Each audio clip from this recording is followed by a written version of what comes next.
You can't start the car. Johnny has the keys.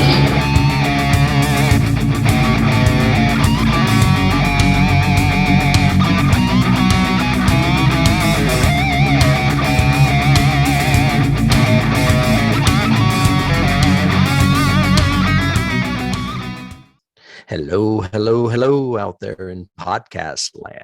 You have reached Johnny Has the Keys, where we talk about horror movies and science fiction films and those key elements that lift them above the average genre fare. If you are joining us for the first time, we would like to welcome you. You are about to be exposed to a very unique and nerdy brand of craziness. If you are a returning consumer, well, welcome back because, well, we like that people are into the same quirky, odd aspects of the film genres, horror and science fiction that we are. My name is Tim, and I am here with my podcast partner, David Horton. Hello, David. How goes it?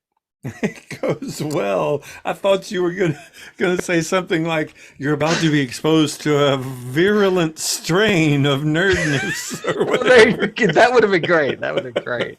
And then my mind was going all John Waters. You are convicted of the crime of assholism. Assholism. That's an old one too. I've been good. I've had not a lot of time to do any fun stuff on the outside. I did go back and ironically, I think it was because I was listening to some podcasts and it came up, or it was an anniversary or something. But anyway, I went back and started reading In the Mouths of Madness, the Lovecraft one. And I think it was because I saw somebody's going to do another adaptation of it or something. So I started reading that again. I thought it was The Mountains of Madness. No, it's In the Mouth of Madness. Yeah. It's the short story. Okay. Or novella. I know there's a Mouth of Madness film that John Carpenter did with Sam Neill that was like Lovecraft adjacent. Yeah. And At the Mountains of Madness is the Lovecraft story. That's it. At the Mountains of Madness. Yes, that's it. And it's it's like a winter story, isn't it? Like snow and stuff. Yeah, it's a glacier story basically. Okay. It's a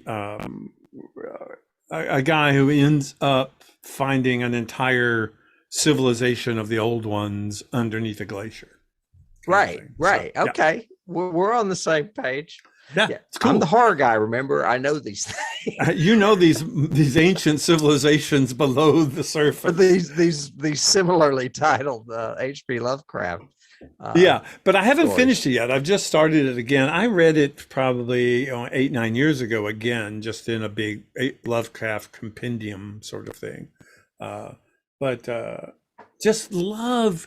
I don't think anyone's ever translated him to film well. Look at you. What's up with that noise? This is the Library of America edition. It's annotated and has a lot of his stuff it's hard to see with this background behind me. But this is what I used when we did Reanimator. I read the copy of that story from here.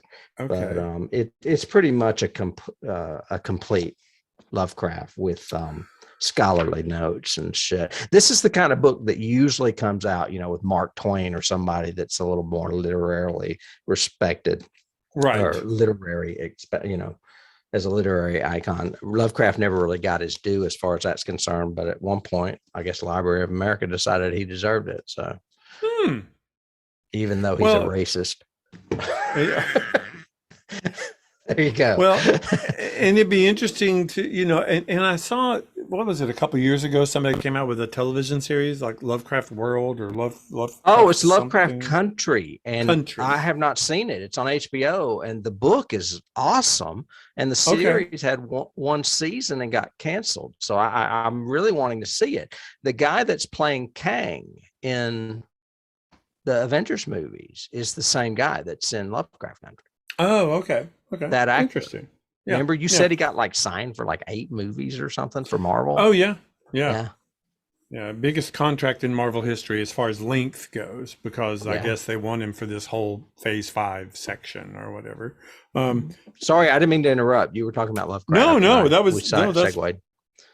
That's interesting because I do want to see that series at one point, because I heard good things about it because I think it was even nominated for some Emmys and things. So people liked it. I don't know why HBO pulled it, but I don't either. Who knows? Maybe he wasn't available because he's doing too many Marvel movies. I don't know.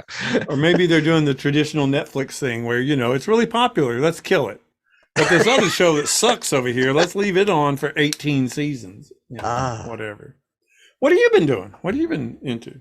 Well, I went to the country of Ireland, and I dug up, or should I say I swam deep into a little film called Sea Fever. Sea Fever. Yeah, this made my list of highly rated movies, at least above an 80 on Rotten Tomatoes. So I decided to give it a visit. It's actually quite good. It kind of falls apart in the third act. But I think you would like. I would definitely recommend it at least once viewing it, because it is heavy with the motifs of The Thing and Ice, that X-Files episode. Instead of being in a remote or Antarctic location, they are on the sea in a fishing boat, and they become exposed to this creature that is beneath their boat that kind of latches on, and all of a sudden there's like this slimy stuff around, and they realize, and there is like a scientist aboard. She's doing her thesis on something out in the ocean, and it ends up being a parasite. I mean, and it's got elements of other movies too, like they find a ghost ship out there with nothing but dead bodies on it and that kind of stuff.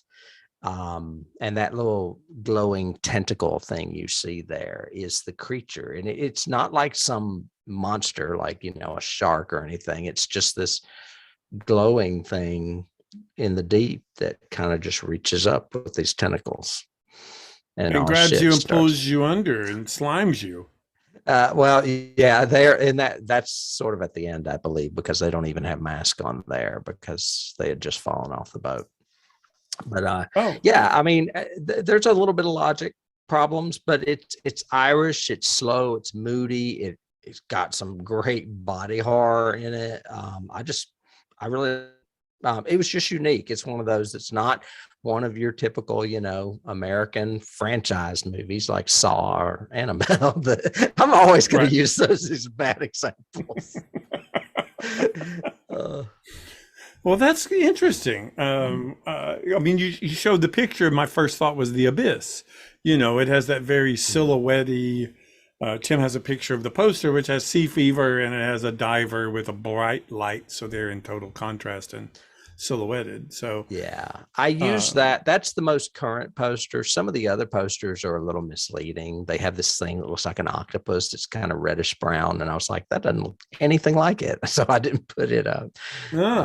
But this, it's on Hulu, by the way, if you're interested in watching it. So. I might, and there's a good segue in there in that. You said it's in, when you started describing it, it sounded also like Leviathan too, underwater parasite kind of sea creature sort of thing, and the writer of our little movie today wrote Leviathan. I found out in doing research and went, really? I must not have put that. I clipped some of the ones he wrote, but I didn't know that was one of them. Yeah, did he do that with his wife as well? No, that was just him. Okay. Maybe he needed his wife, because remember, I watched it just a couple of months ago, and I ended up talking about it in our prequel, saying, great production design, Ron Cobb, Sid Mead, all this cool stuff, and boy, did that script suck. So it was well, he's attached to a lot of better scripts, that's for sure. Well, yes. Oh, yeah. Mm-hmm. He's done a bunch. But yeah, because Peoples actually wrote the little movie we're going to talk about today, which is from my Well, actually, it's both of ours. It's science fiction, but it's dystopian, which is your favorite. So, there's that. Well, it's got elements of other things too that I like. So Yeah, mhm. but a little dystopian story called 12 Monkeys. It was written, as we said, by David Webb Peoples and his wife Janet Peoples, directed by Terry Gilliam, who's both famous and infamous all at the same time. And it was based on a short film, a French film, called La Jetée, which I didn't get to see. I wanted to see it for this. Evidently, I read a couple of reviews, and evidently the short film, it's only like 20 minutes long, and it's much more of the relationship between Cole and the doctor. That's what it basically is. It's him. It's almost like, what was that movie Keanu Reeves was in about the mailbox or whatever, where he was, the mailbox was like a time tunnel and they were sending letters back to each other, him and a That girl. sounds so familiar, and I I cannot think it was called remember. like The Mailbox or something, that original. But anyway, Or The Postman. yeah, no, that's Kevin Costner. No, stay away. But it was, from what I read about La Jetée, that's what it was. It was basically her waiting for him to pop in and out of her life and their relationship, sort of thing. In a brief nutshell, I guess, a synopsis for this. First of all, if you have not seen this movie, go watch it now, because we will spoil it. It's like 26 years old, so you should have seen it by now. It's yeah, it is at least that old. I was thinking 30, but yeah. But basically the synopsis is Bruce Willis plays a prisoner in a dystopian future. His name is James Cole, and he is selected by this council or doctor or governing body, we don't know, whatever, to go back in time, because at this time in the future, in like 2036 or something like that, the basically 90% of humanity has been destroyed by a virus, and animals are in control of the world basically, and there's a nuclear winter out there or whatever. It's just horrible, and all humans have to live underground, and they're severely insulated because of this virus is still active on the surface. Bruce, who is a prisoner, or James, who is a prisoner, is occasionally been called up to go and collect things, or people are called to go to the surface, collect things and bring them back for the scientists to study. Nobody who volunteers for this ever comes back. James actually does a good job of it, comes back, and they decide, hey, you're so good, we're going to send you back in time. So it becomes a time travel story of James going back in time to try to find out what started the virus, and is there a way to prevent it. At one point, he even says once he comes back, once he reports back, they'll send a scientist back to stop it. That one line is kind of important to the movie and the plot. But we'll discuss that when we discuss it, I'm sure.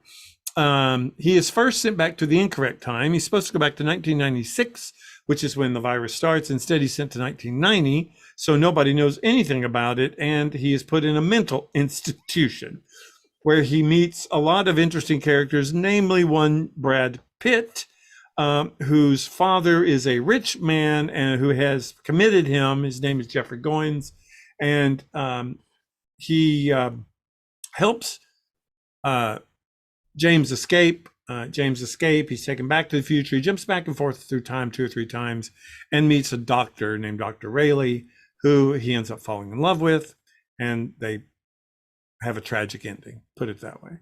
I'm sure you have seen this movie before because you've mentioned it several times. When do you remember when you first saw it, or when was the first time you saw it? I was trying to think of that this morning. I don't think I saw it at a theater. I think I rented it on video back in the 90s. And I don't know. I've always had an affinity for this movie, and I was trying to think, because I suspect that you're going to see a lot of plot holes. And I think I respond to this movie because of the same reason you respond to well, you're the sci-fi guy, I'm the horror guy.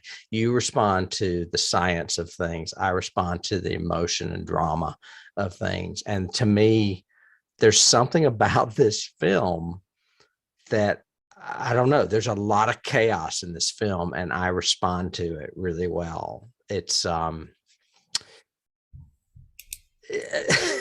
there's so many theories out there on what is actually going on in this film. You know, are they going back to fix the problem, or are they the cause of the problem? You know, namely, is this just one big loop? Terry Gilliam directing it, to me, I'm not a huge fan of his. I love his Monty Python stuff. I'm not a huge fan of his other stuff like Brazil, or even Munchausen. This movie, to me, fits his aesthetic, for lack of better words, because of the chaos.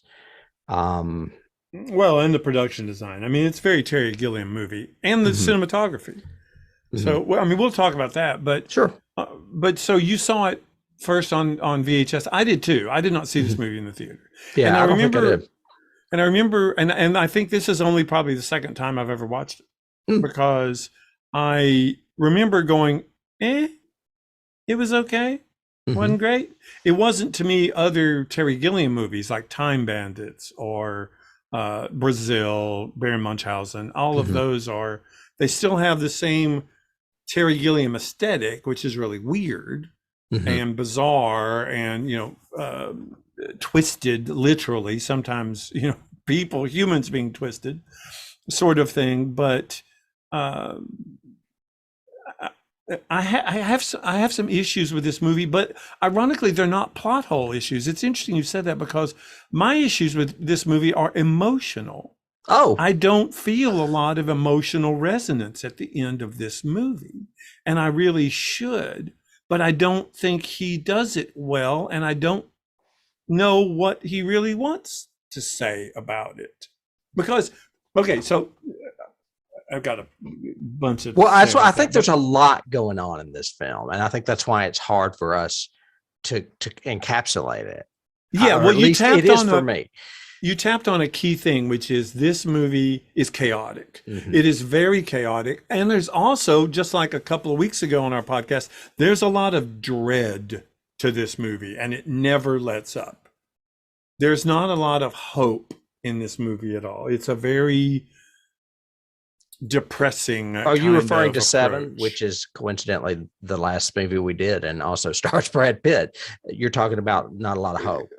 Not a lot of hope. There's a lot of dread and chaos and stuff to this. From a science fiction standpoint, they don't explore how the time travel works, which isn't necessary.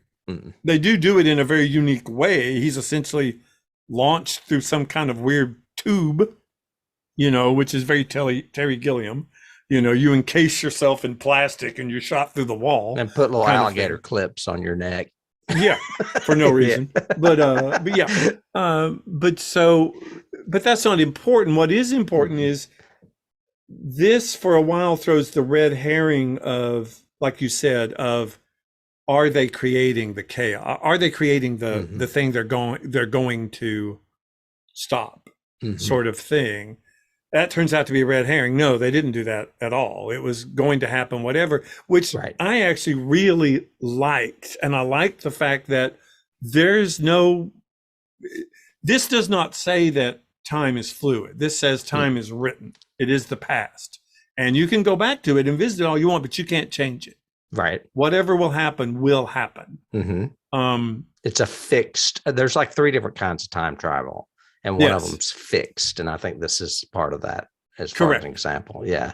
This is a fixed timeline narrative, which means no matter what Cole does throughout the timeline, the virus will still start, it will still spread, it will still kill humanity. And when he goes back, there won't be any changes to his world. What they want as the scientists is they just want a cure to stop it, so that then they can repopulate the earth and come out of the ground and all of that kind of stuff. And what Gilliam is doing as far as a story, since it is a fixed timeline, is just revealing what really happened. But he doesn't let you know that. And I don't know if that's Gilliam or Peebles, because I also saw that Gilliam really had very little to do with this story. He basically came on, said, "I'll direct it." Okay, yes.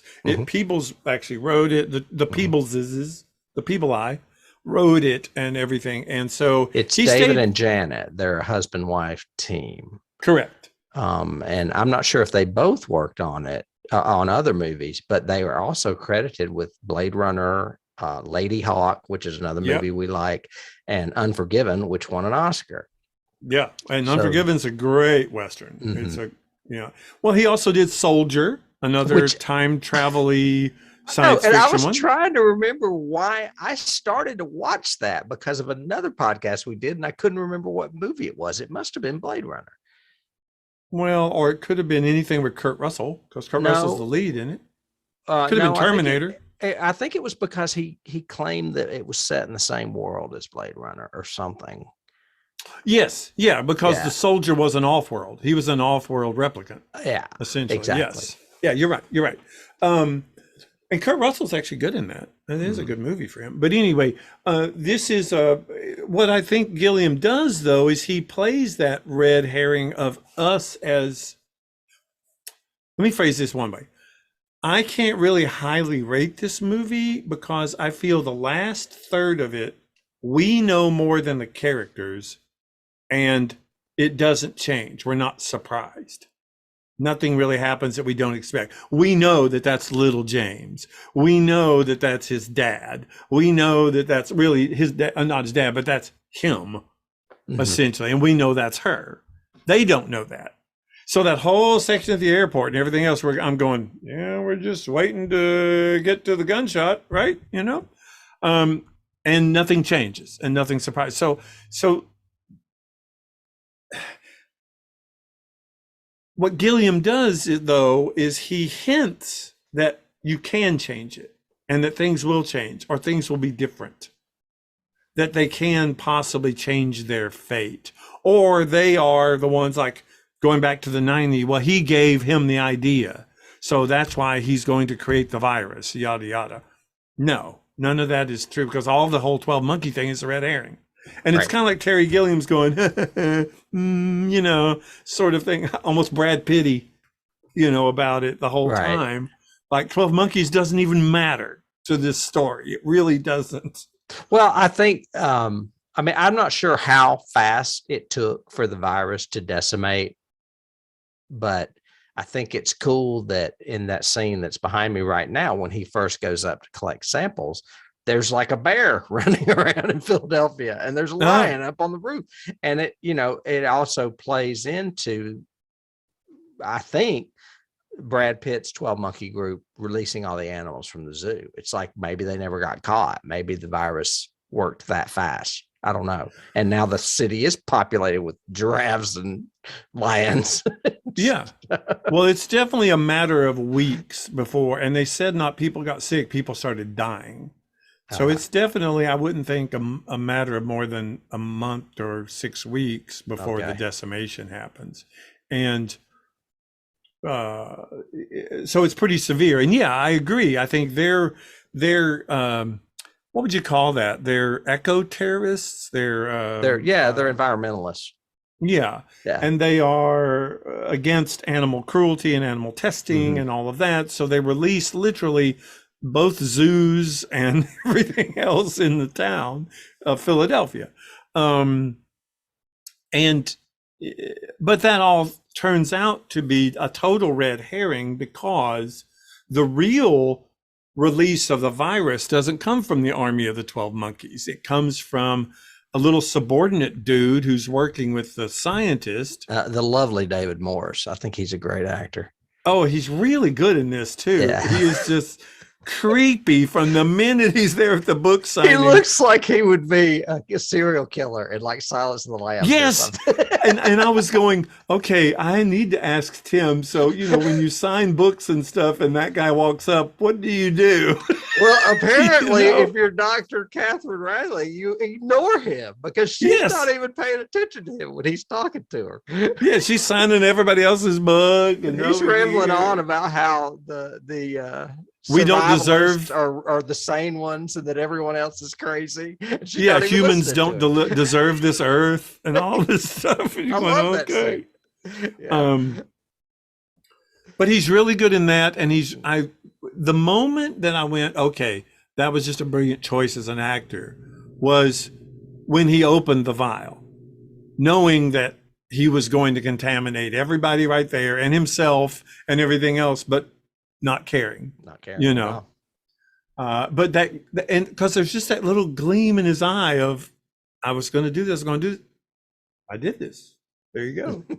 Here, you can smell it yourself. Yeah. It's invisible. It's like, oh my God. Yeah. But so my issues with this movie are, I love it from a technical standpoint. I love it from like watching a movie. I love the fact that I love the production design. I think it's really interesting the way he does the dystopian. It's very, the spacesuit that you have behind you, or the environmental suit behind you, hazmat, whatever. That's a very Terry Gilliam thing. It's all clear and got funky lights on it that really don't matter where the lights are. Why are they there? It doesn't matter. But anyway, it's also kind of steampunkish looking to me. Yes. Yeah. There's a lot of steampunk in his aesthetic for this. The big, huge convex lens that the scientist brings up and distorts her face, and then she pushes it aside. But also his cinematography choice. Almost every freaking shot in this is a Dutch angle. Everything is twisted and tilted all the way through this movie, which disorients you when you're watching, which is what he wanted, because it's kind of like, Goines' point of view. It's that, am I here? Am I there? Da, da, da. And maybe that's why I don't like the last third, because we're rooting for her to figure it out, for her to believe him. And it takes the little boy story and then it's her seeing the picture to actually go, okay, he was traveling through time. Well, and the bullet. Yes. Yeah. And then when she sees him again, he doesn't believe it. Which I thought, okay, that could be ironic, but the film just really slows down there, where she's trying to convince him that he really is a time traveler. I think that's part of the chaos I'm talking about. And it starts with the very first time he goes back and the cops find him. I had a picture of it up earlier, and he is like squatted and he is raving and drooling and out of his mind. And I'm like, okay, every time he goes back, it affects him some way. Okay, it disturbs him, and they think he's crazy. He ends up in the asylum. But when he goes back that last time, it's like he's more normal. He's like, you're right. I'm crazy. I'm ready to. It's like a totally different reaction to the time travel. I don't know. That's just part of the chaos I like about it. It's just bonkers crazy. And I do like that about it. And I like the fact that they keep him and the other ones so isolated from what their world is like, that of course when he time travels, he's disoriented. He doesn't know, am I still here or there or when or whatever. And he also likes the air. He can tell by the air for sure. And I also love his talk with them when he's finally rational, and his use of tenses, his use of what's present and what's past. Because he goes, no, because I'm in the past, and I need to, I'm here to help the present. And they go, this is the present, James. He goes, no, in the future is the present. And they go, oh, so 1996 is the present? He goes, no, that's the past too. He goes, that's in the future, James. No, it's in the past. Crazy. And I love it. You're going, and I love the way it compliments to Peebles for writing it, but the way some of those scenes and some of that stuff you hear on the sides and in the background and everything else, you go, okay, yeah, I could easily see it. This guy is a frick. I would say he's a tune, but he's not. Everything he's saying is actually the truth. And we're in on it. The audience knows that. Yeah. Correct. This is, like we've been doing that Hitchcock thing. This is, we definitely know more than they know all the way through this, but it's so I think from a directing and storytelling, it's a little disjointed, but the performances cannot be topped. The performances in this are so strong. And I'm not a big Madeleine Stowe fan, but I still like her in this. I think she's great in this. Yeah. And I mean, Brad Pitt is just phenomenal in it. And he deserved the Oscar nomination for this. Right. He really did. Well, and he won the Golden Globe. Okay. Yeah. I did not know that, but I knew he got the Oscar nomination, and he is just every single minute he is on, he is 9,000 degrees higher than everybody else. He's electric. You can't take your eyes off of him. And the way he's doing all the time with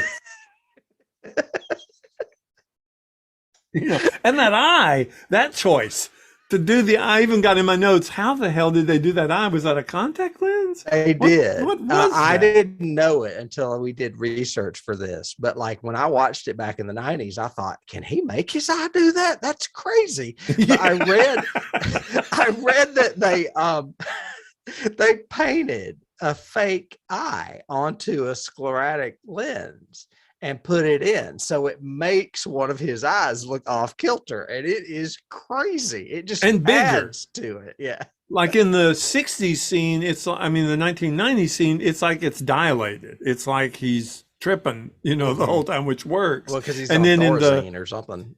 In the 96 scenes, he's got, he's looking around with, it's a Monty Feldman sort of. Marty Feldman. Yeah. That's great. But that's a good reference. And this is great. This is great. Bruce too. Bruce is really strong in this. This was after Die Hard, right? It was after Die Hard, before Armageddon, I think.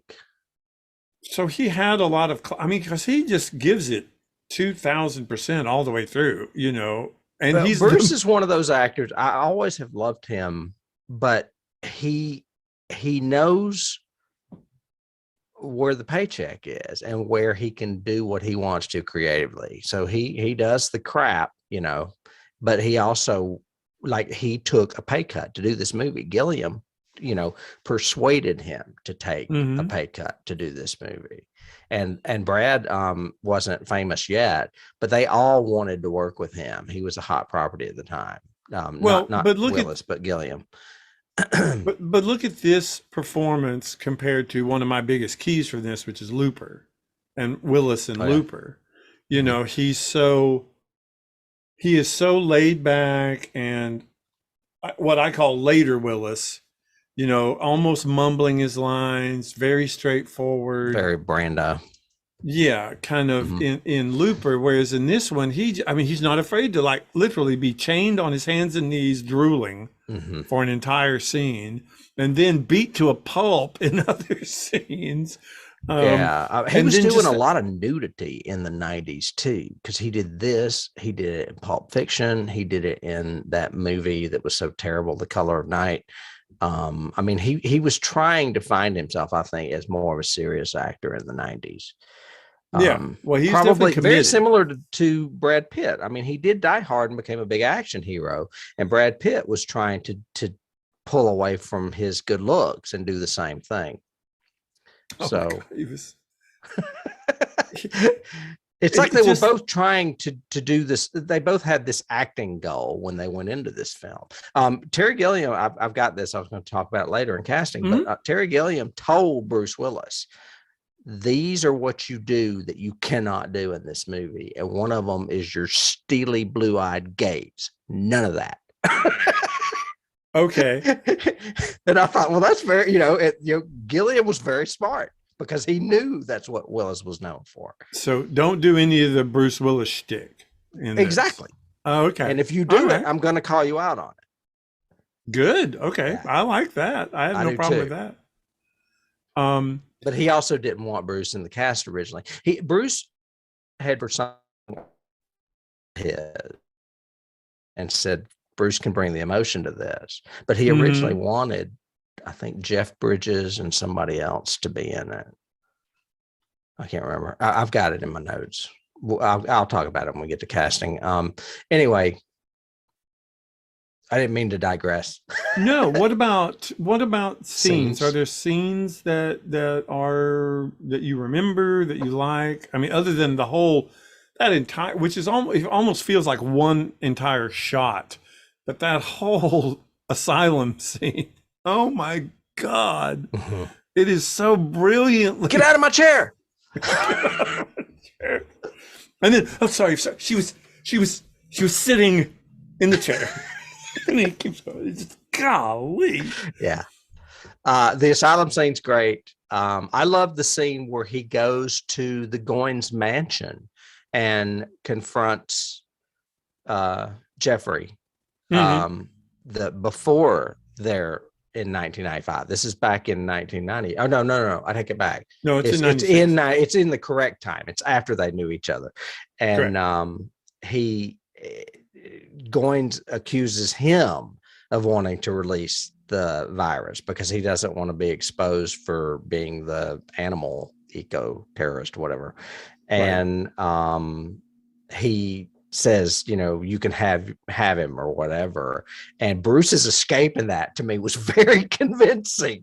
I mean, they make a point to say early on that he has a history of violence. So I was like, okay, so I'll give him that. And he beats those bodyguards and he hits that one man and knocks him down the stairs to clear the way, and then gets halfway down and leaps over the stairwell and falls. And it's like a realistic fall, man. I'm like, God, did he break his ankle?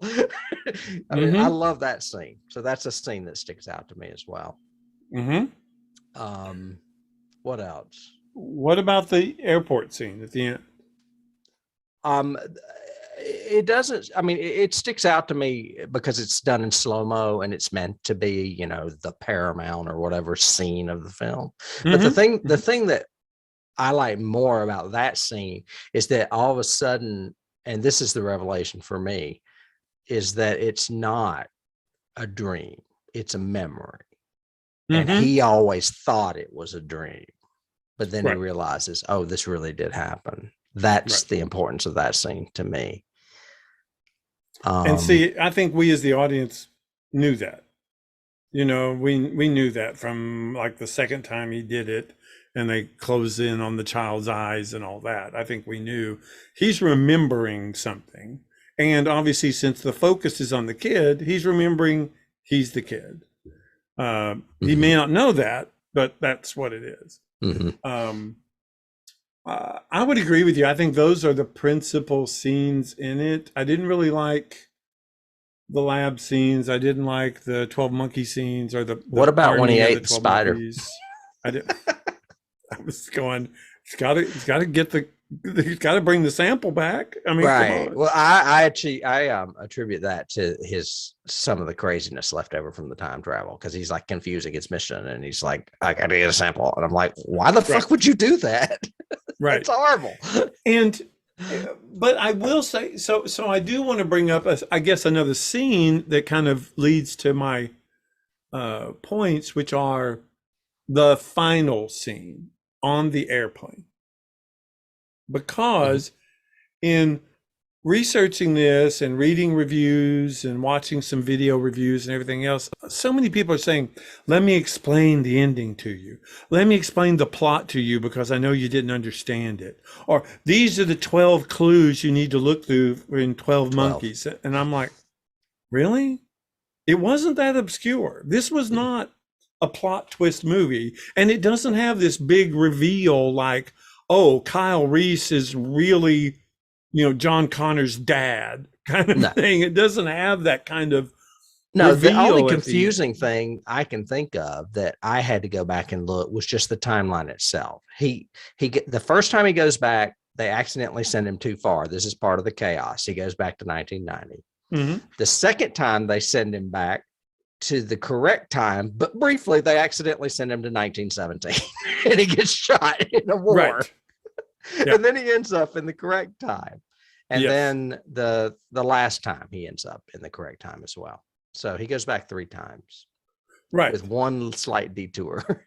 But so I'm not seeing this big controversy, that I was seeing in all these reviews and stuff about, let me explain this to you. It's like, oh, it's pretty straight freaking forward, and it's a fixed timeline. So nothing's going to change. The only thing that is somewhat ambiguous, so to speak, is if you're not willing to embrace the fact that that really is a memory, that's really young Goines right there. That's young John. And he is going to grow up and end up watching himself murdered. That's what's going to happen.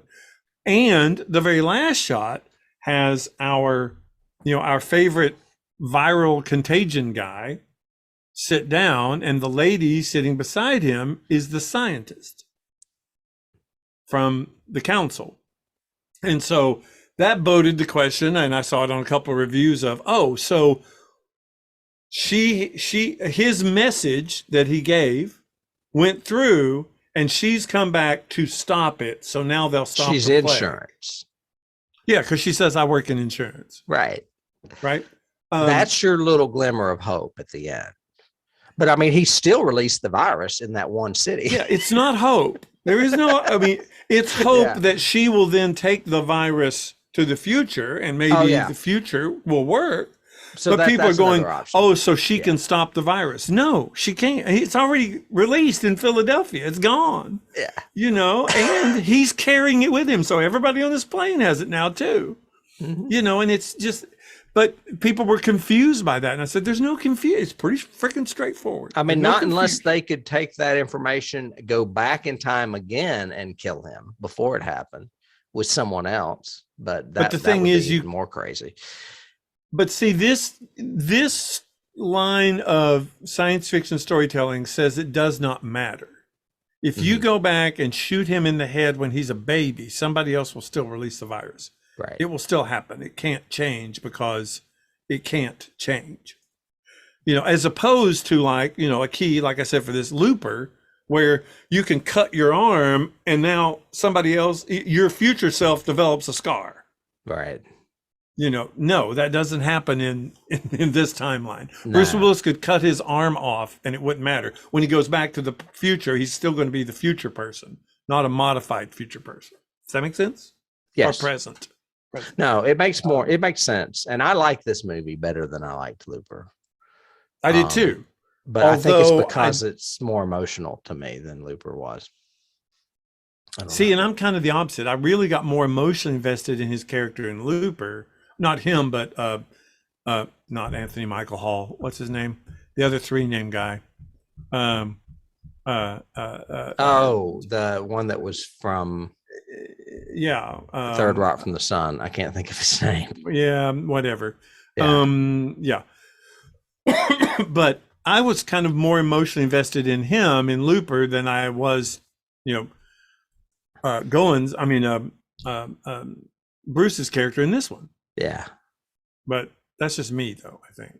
Yeah, this movie just hits me on different levels. I love this movie. And when we get to keys, you'll see what I mean, because my keys are just as chaotic as the movie.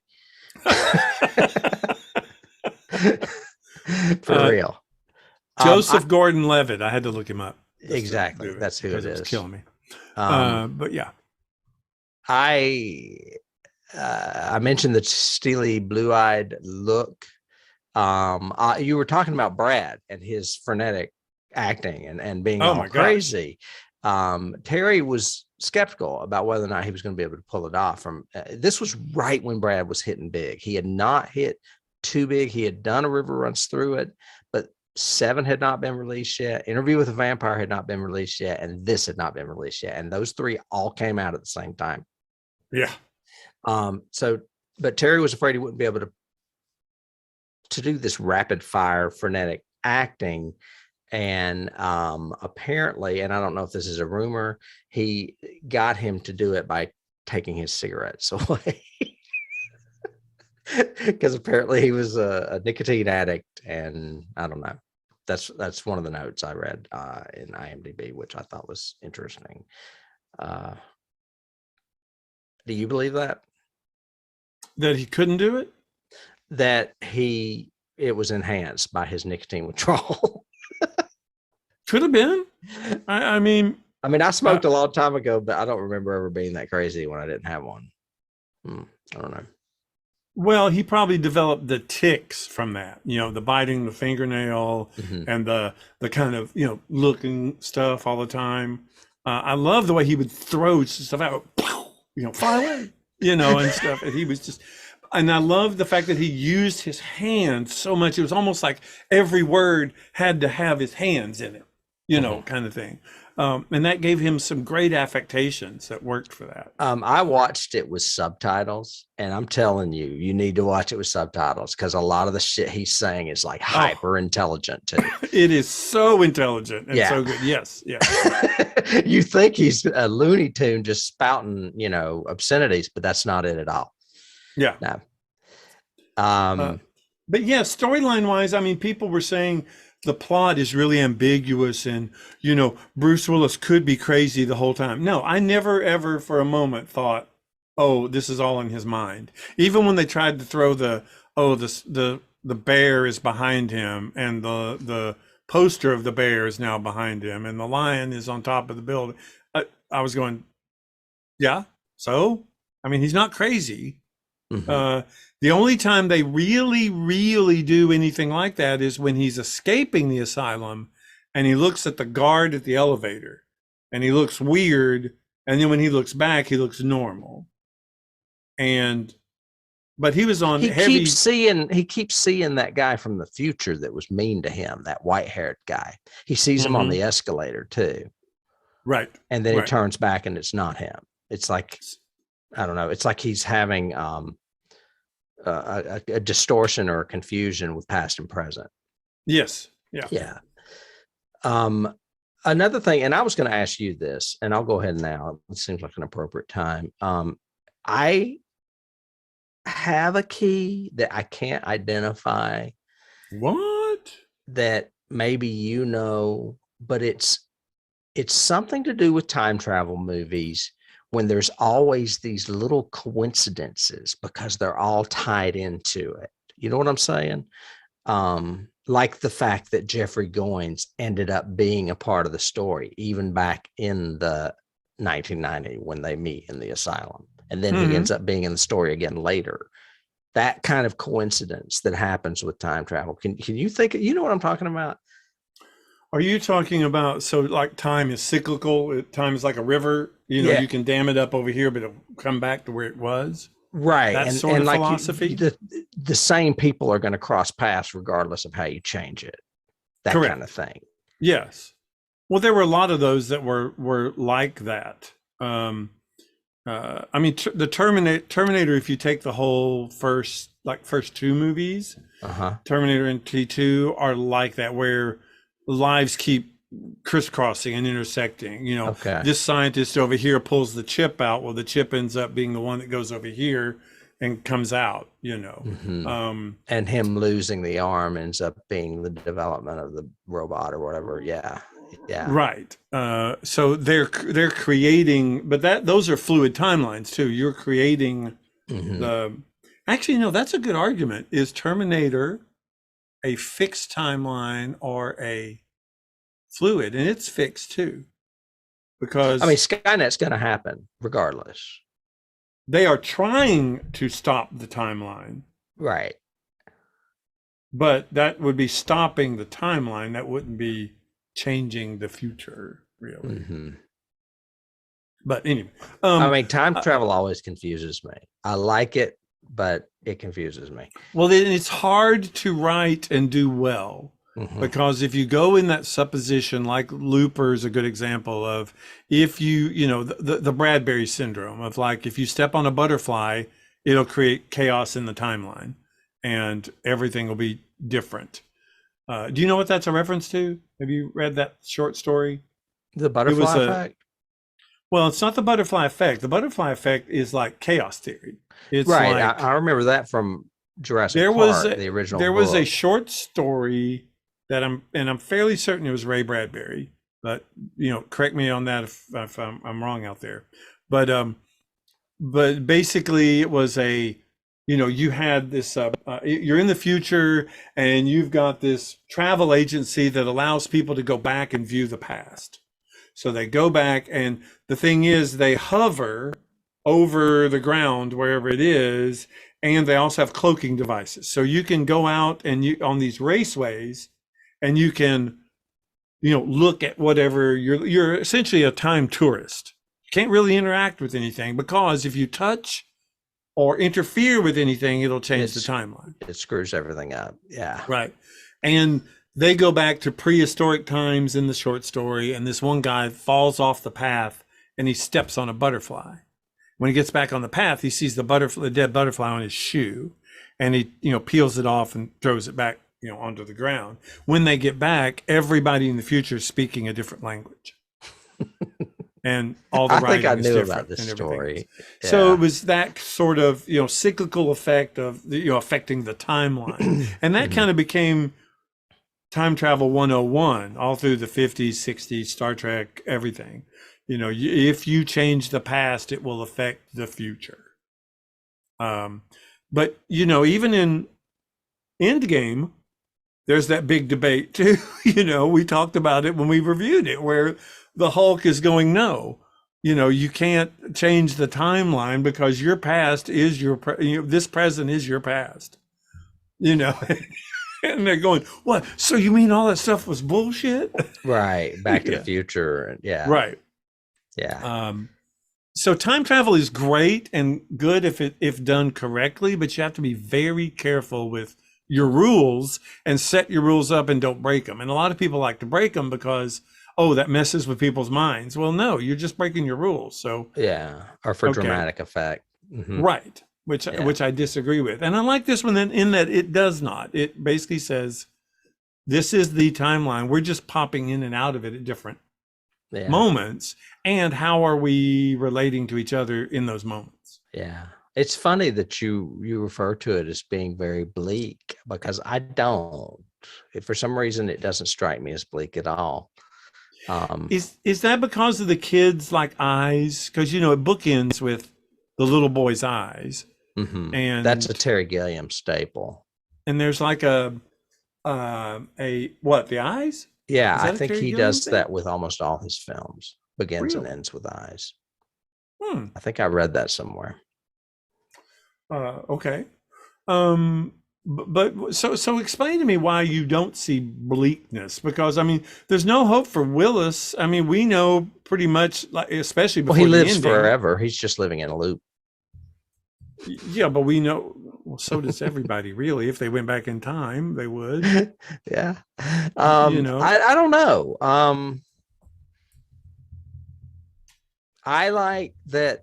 Well, another reason I have an affinity for this film, other than the fact that it's a time travel movie and that it has Bruce and Brad in it, is that it's also an apocalyptic story. And I kind of romance apocalyptic movies at times. Oh, gosh. Huh? Oh, yes, you do.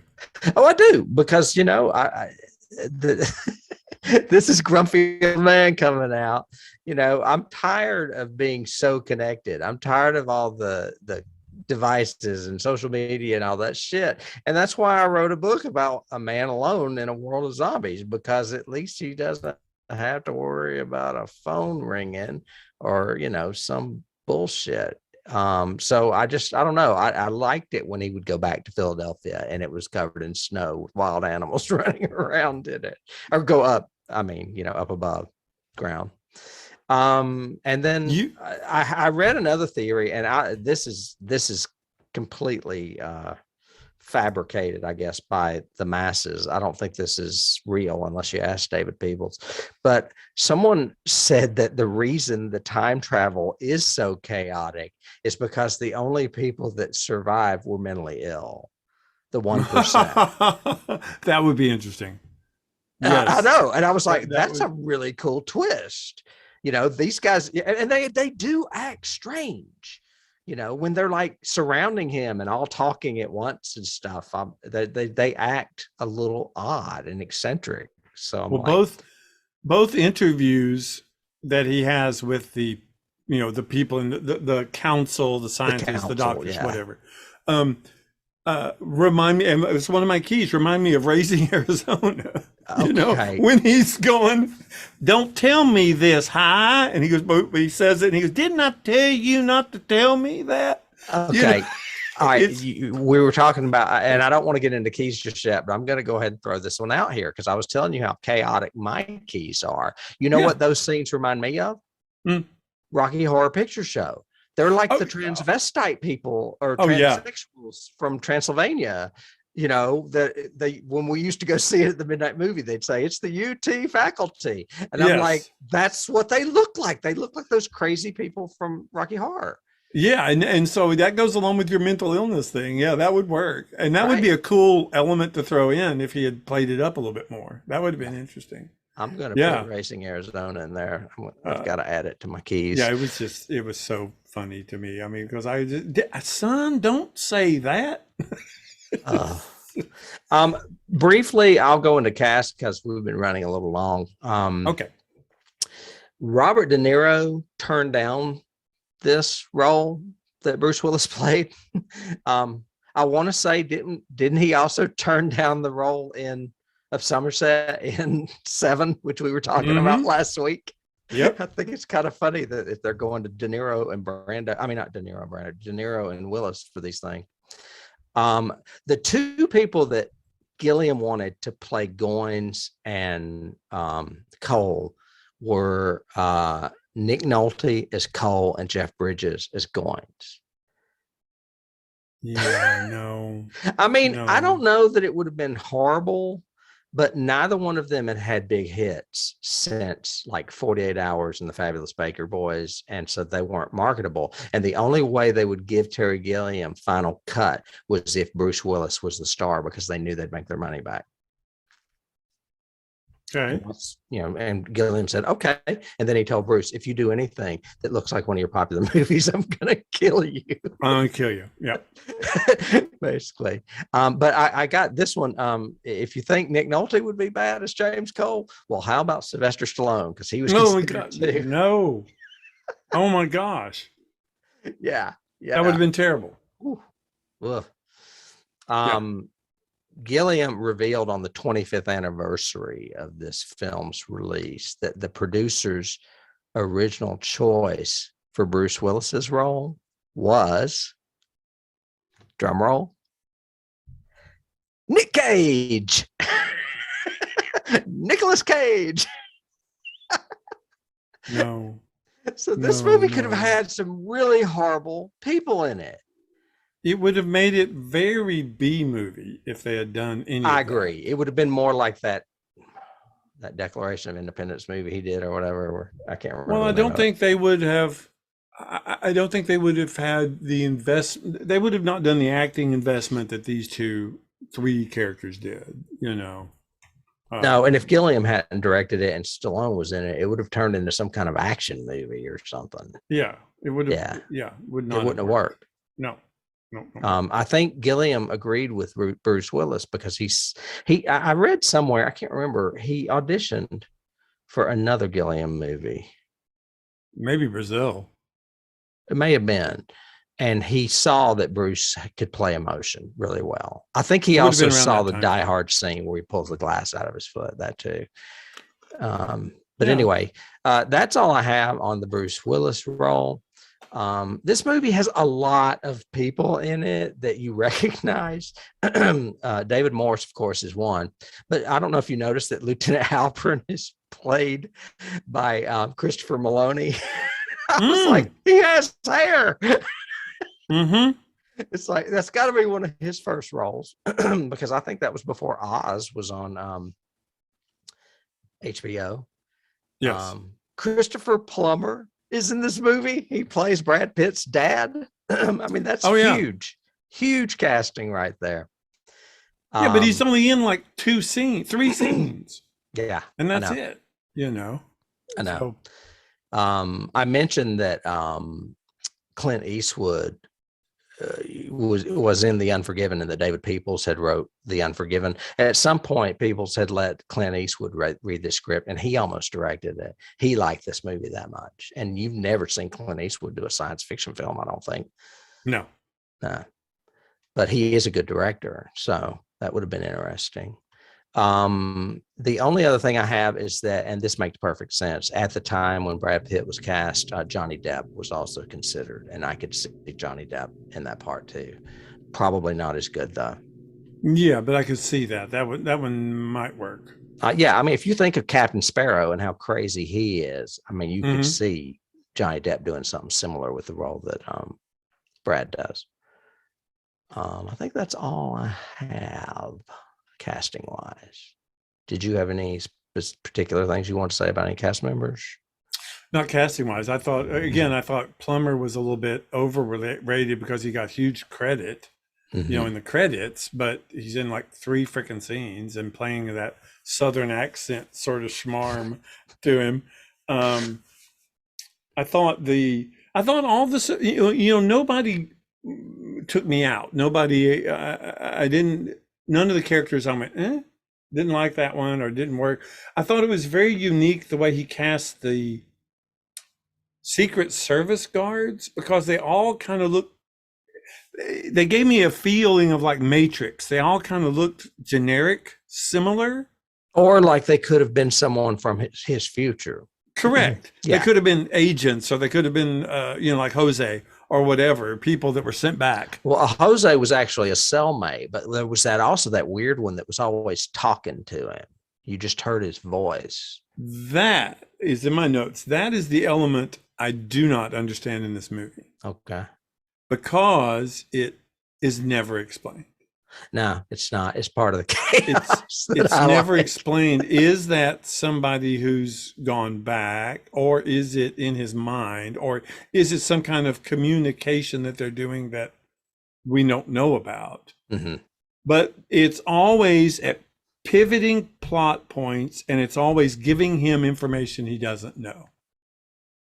You just reminded me of another scene that I do like when we were talking about scenes. I love when they go to the hotel and he's wanting to bill them by the hour, and they have to scrape up enough money to get the room.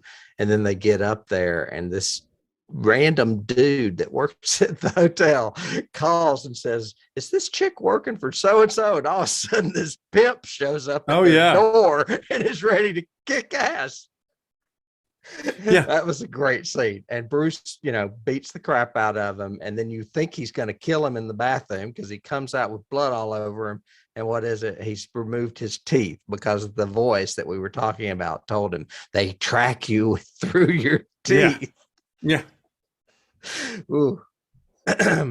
Anyway, I digress. But that was another scene I forgot about. Those were good scenes, and and that is like that other character, the other bum that they see once. And he tells them about the teeth, and the next time they see him, he doesn't recognize them.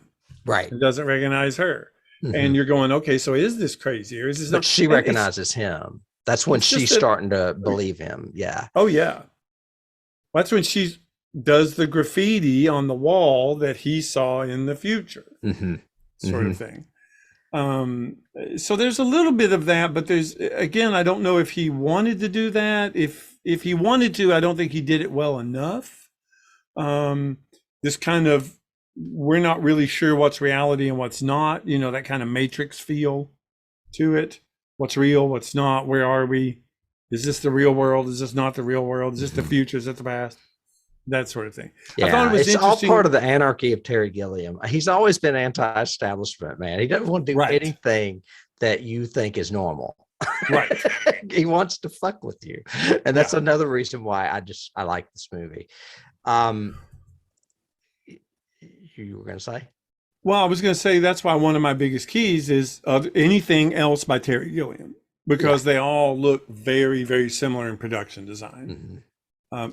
Ridley Scott got out of that. I mean, you look at Blade Runner and Gladiator, and you would not think that's the same director. No.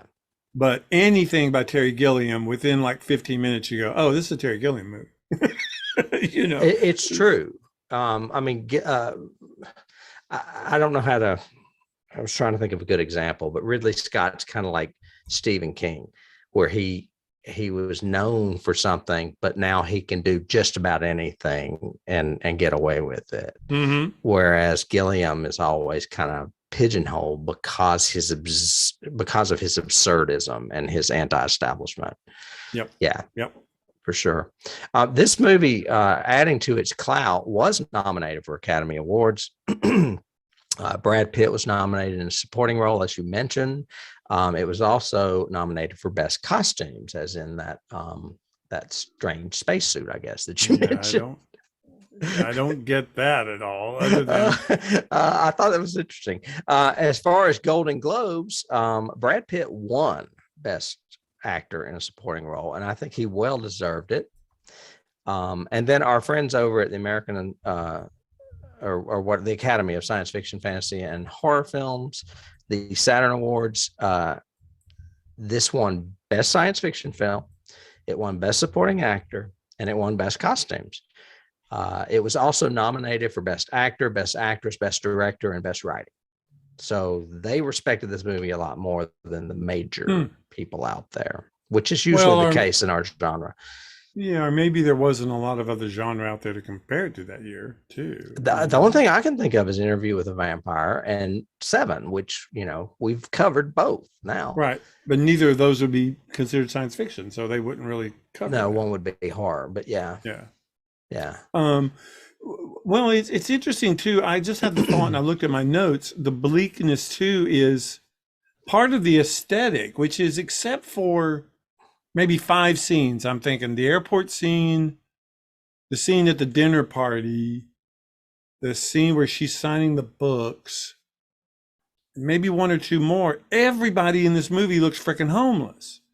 I mean, it's like everybody on the street is like a bum or a vagabond or and you know what, that adds to that element of not knowing if they're from the past or the present, or the present or the future. Right. Because you look at them, you're like, do I know that guy? Have I seen that guy? It's very confusing. And it's like, what is that the same guy from that other scene? Yeah. So I think he did that on purpose, though. That's in my notes. I also have in my notes a Tim Smith question. Would this have been better if it had been combined with zombies? So, yes. Okay. So no doubt. No question, man. So and that's why he would wear that weird spacesuit, so they couldn't bite Right. If part of the problem on the surface was the humans that did live up there were zombies, and that's why they want to find the antidote in order to, repopulate the earth and get rid of I think you've just come up with a good idea for a movie, David. We need to work on that. Zombie monkeys. No, but you know what I mean. It would have.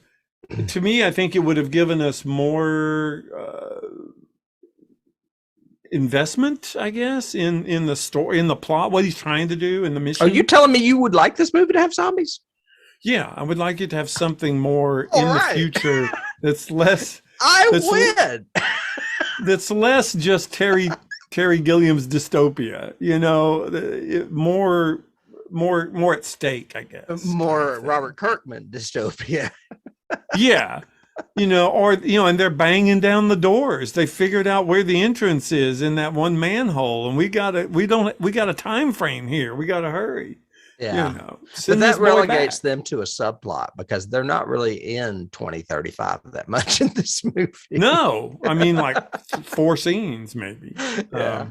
Let's see. So before keys, just a final few notes. I've got, we need to research and find out, has Universal done more science fiction than any other studio?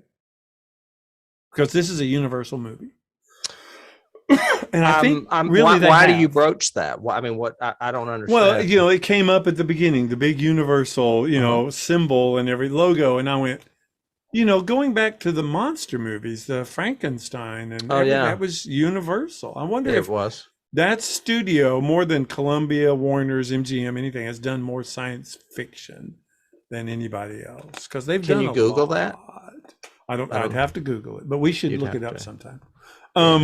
I Googled time travel and 12 Monkeys and saw some of the weirdness that you saw, about people saying it was ambiguous and stuff. That's where I got that one theory, though, that I love, that the 1% that survived are insane. And they got really fucked up time travel. Well, and I've got in my notes, the music is terrible. I hate the music in this movie because when they're in the dystopian future, it's like very bad 60s design. It's very grandiose with lots of stings and da-da, ba-ba-ba, and then it's suddenly that freaking Italian bistro music that they play over and over and over again. I knew you were going to say that. As soon as I heard the music, I was like, I don't remember the music being that bad, but David's going to point that out. Yeah, it is. And that weird music, that Italian stuff, it sounds like an accordion or something. It's very It strange. is. It's Yeah. like accordion and a violin. I'm going, and it's the same freaking melody. And I'm going, it sounds like a Fellini film or something. yes. Yeah. And maybe he's going, oh, that's my homage to the French film that inspired it or whatever. I don't know. But, and then my only last little note is, did they actually have asylums like that in 1990? I mean, that felt like something from like the 40s. You know, I mean, Yeah. Oh, you just reminded me of another movie. Yeah. It's very well that he makes it even more chaotic because he's using like some kind of lens that makes it's either making it claustrophobic or he's got so many people or a combination of the two that those shots feel real claustrophobic. Like you said, they're on Dutch angles or Scotch angles, whatever.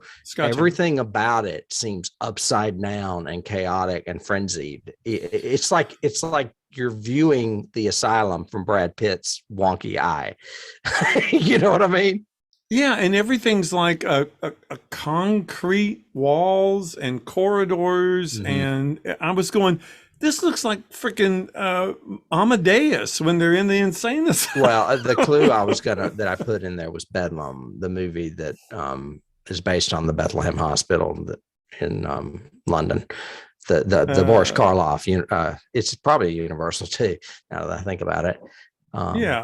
About the insane asylum. One of my first notes was, okay, so this is Road Warrior meets Cuckoo's Nest. Kind of, a little bit. Definitely Cuckoo's Nest. I've got Cuckoo's Nest as a key, for sure. Yeah, and that dystopian future sort of feel to it. And Brad Pitt's is like the hyper opposite of Billy Bibbit. Right. He's the gyro captain. Instead of a meek stutterer, he's an outrageous stutterer. Oh, yeah. yeah, for sure. And talking about trying to get out the windows, huh? Oh, welded. Try it. Look, welded. You know. But, I wish I could remember some of the lines he said that were super intelligent. God, they were great. He Was talking about environmentalism, and I want to say even like stuff that is common now, like well, I think a lot of his stuff about the ecology, and changing the world and viruses even is very prescient now during a pandemic. Right. I know. It's great to watch this movie right after COVID too. Yeah. So what keys do you have? Well, I mentioned the Rocky Horror Transylvanians. That was the first thing I wrote down as soon as I saw those people. Yep. But there is a scene where it's the scene in the dinner party where Bruce Willis grabs Jeffrey Goines and holds him out over a balcony, and he is just raving and he doesn't care that he's hanging over the balcony. He is just laying all this crazy hyper speak on him. And the first thing I thought was, he's a Batman villain. He's right out of that 60s show. He is Frank Gorshin, who is actually in this movie. Also, he is the Riddler or whoever, the Joker or whatever. The whole time I was like, had I seen him and I was Tim Burton, I would have considered casting him in a Batman movie. And it's less Tim Burton to me and more like the Joel Schumacher kind of over the top sort of thing. The way Jim Carrey did the Riddler and all that. Yeah. Right. Yeah. Very, very, very much. That's a good one. You want to go? You want me to go? I have, they actually show, one of my notes was, wow, this decontamination sequence is definitely not Andromeda Strain. Which I thought was it, because they're scrubbing him with like a brush and he's nude and all that. And ironically, just a few scenes later, they showed that scene from Andromeda Strain. I was going to say that's in there. Where they anesthetize the rat and they make it look like it's dying, It's like, okay, well, there's Andromeda Strain. And then I've got Twilight Zone in general. This has a real Twilight Zone vibe to me.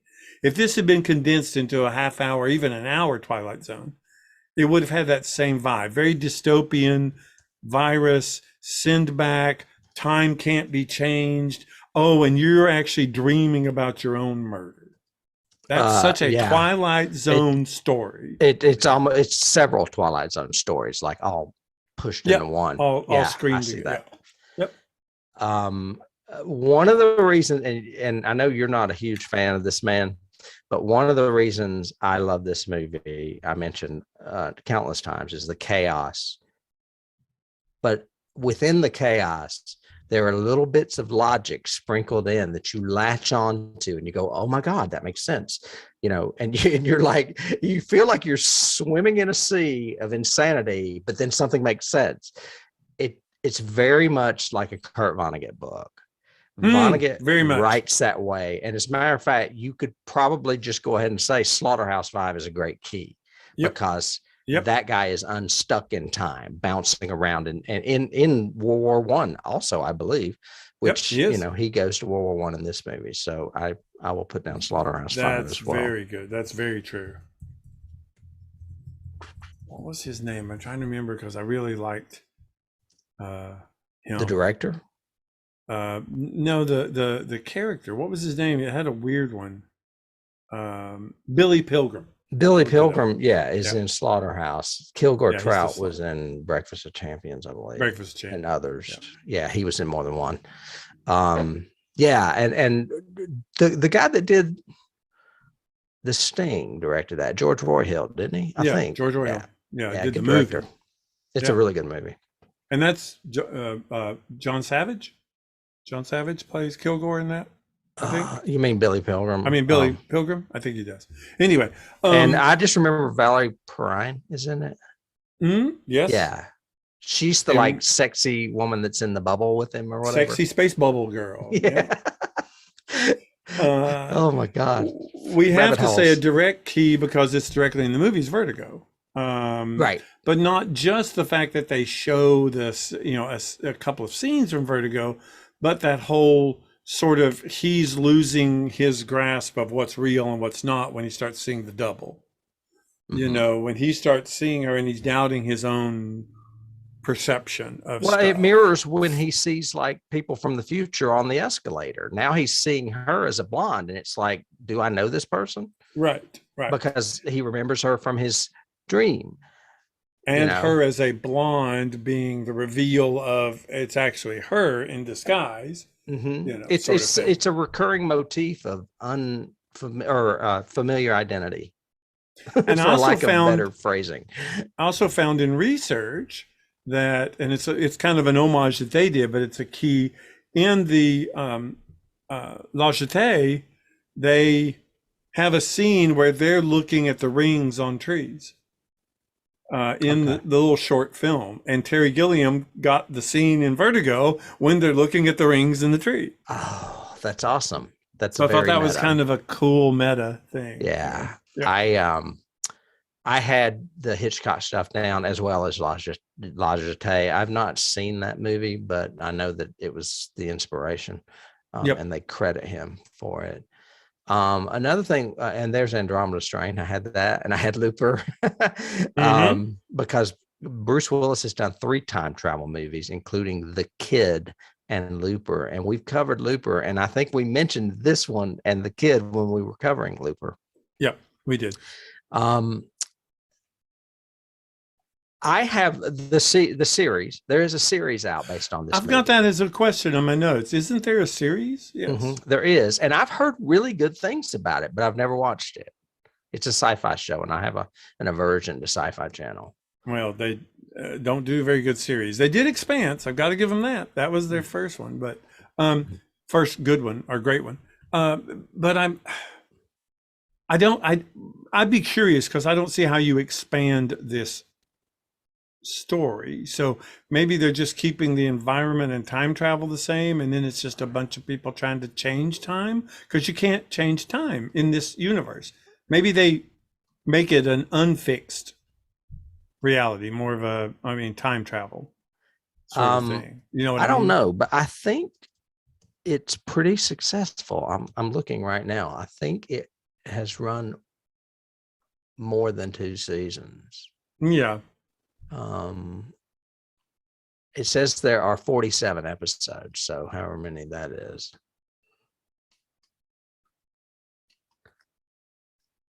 Oh, there's 4 seasons. Yeah. So it's been out for a while. So it's been out for a while. Yeah. So I had that. I mentioned Cuckoo's Nest. Another movie that has a lot of connection with this film and with me, for multiple layers. The monkeys and, the treatment of animals for one, the apocalyptic scenario for another, is the movie 28 Days Later, when that virus is released out of a lab with experimentation on monkeys and does evolve into your zombie apocalypse. So there you go, David. The movie has been done. Well, and you'd have to also include the remakes of Planet of the Apes in that one too, because that's the same thing. Animals escape that have a virus, although it makes them intelligent as opposed to zombies. Okay, it's so funny that you mentioned that, because I have Planet of the Apes in here, but I have the original because I put both because you're right, there is a direct connection. But the reason, I have, and I mentioned at the beginning of the podcast, this visceral reaction to more emotional stuff than I do the science, and that's why I think I react so much to Planet of the Apes from 1968, and why it's one of my favorite science fiction films. And the chaos and the craziness and the time travel in that movie reminds me of all 3 of those things in this movie. Yep, I can see that. I mean, I don't think it's as good as Planet of the Apes, but I think they are it's like an unofficial sequel to it, or a side property to it. Yeah. So, same universe sort of thing, like Soldier and Blade Runner. Right, exactly. So that was another one I had. I told you I'm all over the board with this shit. From zombie movies to Batman villains. Another one, and this is the romance element, Somewhere in Time. It's very much like Somewhere in Time, with him falling in love from a woman with a woman in, quote, his past. It's not really his past, if you consider it could be his future as well, because he's a kid at the same time. But that's Richard Matheson. Interesting. That's pretty good. That's Richard. Yeah. And that was, I could see that one. That's cool. I hadn't thought of that at all. That's pretty good. Yeah. You want to go?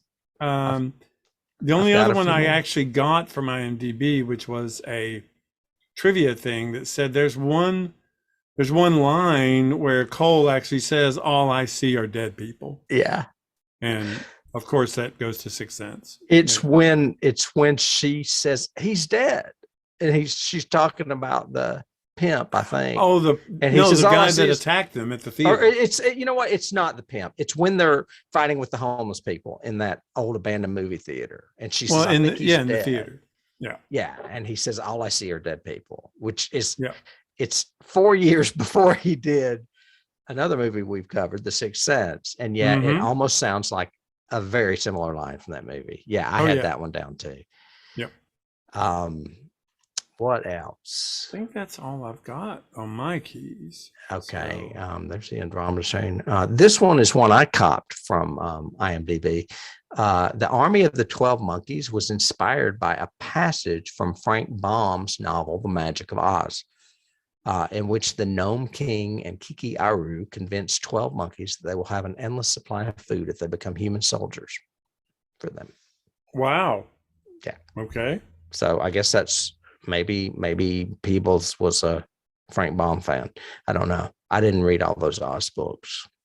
Well, and if we were talking, cinematography, we'd have to include Evil Dead and the Batman series, which is probably on television, which the 60s one, which is probably the only time where people were used to those Scotch angles. I did not have Evil Dead, but I could see what you're talking about, because it's Sam very used that, crazy too. Used those a lot in Evil Dead, so because it is disorienting, and also just the level placement that Gilliam picks. He puts the camera way down low, shooting up at Bruce and Brad, rather than eye level or above them.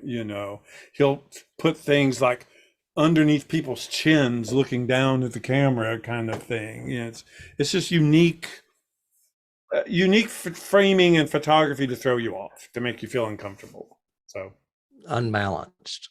Mm-hmm.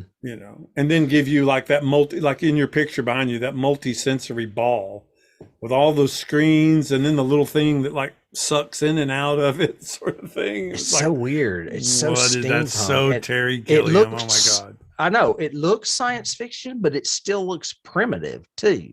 It doesn't look like it's a paradox in itself. It's not either.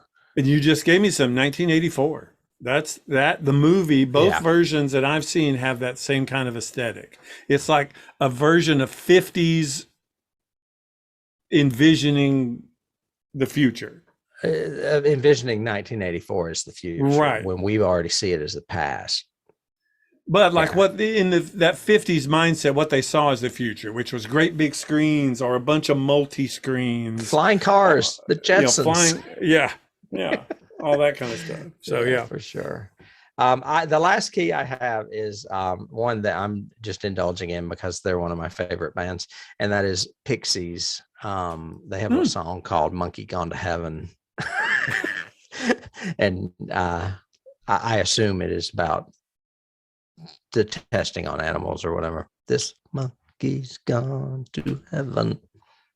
Okay. Maybe the monkey was just a really good monkey. Actually, I don't think it's about that at all. I think it's just titled that. It could be. Okay, good. I mean, that basically covers us for this, I think. I would overall say, you definitely need to watch this movie. People need to see it. I think there are people that really, really, really love this movie, and I don't see why, but they do. That's good. I think for the performances alone, from an acting perspective, it would be worth a watch, just because of Pitt and Willis. Mm-hmm. They're both brilliant. And so, as Tim said at the beginning, if you're watching us or listening to us for the first time, thank you so much. We hope you'll come back and do it again. If you're watching, we'd hope you subscribe or ring the bell or, give us a good review. If you're listening on iTunes or anything like that, any kind of review, even if it's a one word that says good or liked it or awesome or whatever, or hated it, I don't care. No, but give us a review. We'd love to have that. And we also have, for those of you out there, we have not only our YouTube channel where you can watch us if you would like, but we also have a Patreon page where we have special stuff. So for as little as a cup of coffee a day, not a day, a month, cup of coffee a month, you are helping us, maintain all of this and keep doing this. And you get some special stuff just for you guys. Yeah, I try to post all the video on there too. So that if you don't want to go to YouTube, you can get the free video there as well as some of our exclusive shows on Star Trek and the X-Files. So So Tim, it is always a pleasure each and every week. Can't wait till next week where we'll do something weird, I'm sure. I'm sure it'll be back in my realm, but I love this movie, and I'm glad. I love being able to revisit some of these films with you because I had not seen this one in a long time. Well, me either. Like I said, I don't think I've seen this since I saw it the first time. So it was interesting watching it again. Cool. Yeah. And next week, I can tell you already, for those of you who don't know, or Tim doesn't know, Tim knows, I'm sure, but I've never seen the one for next week. So that'll be a first it's a unique one. All right. Well, see you then. All right. Take care. Bye. Bye.